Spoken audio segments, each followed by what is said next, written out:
Konstituimi i kuvendit ka dështuar për herë të nëntë të enjtën.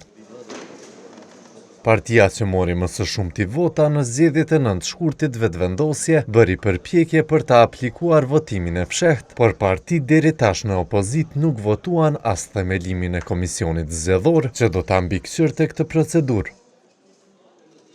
Kryesuesi i seancës Avni Dehari, që është deputet i vetëvendosjes, u bazua në aktgjykimin e vitit 2014 të kushtetueses, sipas të cilit votimi mund të bëhet edhe i fshehtë, e më pas i ftoi subjektet politike për t'i nominuar antarët e tyre për formimin e një komisioni.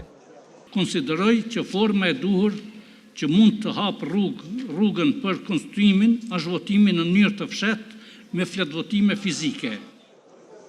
LVV-ja e propozoi Hekuran Muratin e partia turke KDTP Fidan Brina Zhëlltën, por deputetët e partive deri tash në opozit refuzuan këtë mënyrë të votimit, duke mos i propozuar antarët. Zote Kurti, thash edhe në takimin më herët, nuk keni drejt në mes të votimit me ndryshu formën e votimit. Prej kur ka kuvend, edhe para shpalljes pavarësisë dhe pas shpalljes pavarësisë, kjo është e paprecedent, nuk ka ndodhur. Sikur të kishit vendosur në fillim, ndoshta do të ishte e pranueshme. Kjo nuk është e pranueshme. Ju ftoj që mos ta thelloni krizën. Nuk do të bëhemi asnjëherë pjesë e shkeljeve të juja. Është e vërtetë që rregulloria nuk lejon debat në seancë konstituive. Por gjithashtu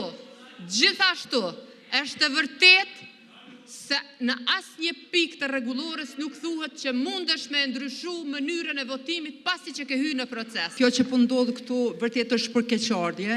Aleanca ka dhënë alternativa dhe ju si keni pranuar ato alternativa, andaj s'do të bëjmë pjesë e cirkut juve.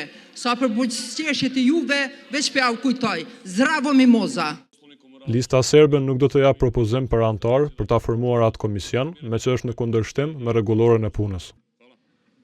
Nga 110 deputet prezent votuan 56, me 55 vota për, 1 kundër dhe gjysmën e deputetëve prezent që nuk votuan, përpjekja e LVV-s për votim të fshehtë të kryetarit të kuvendit dështoi.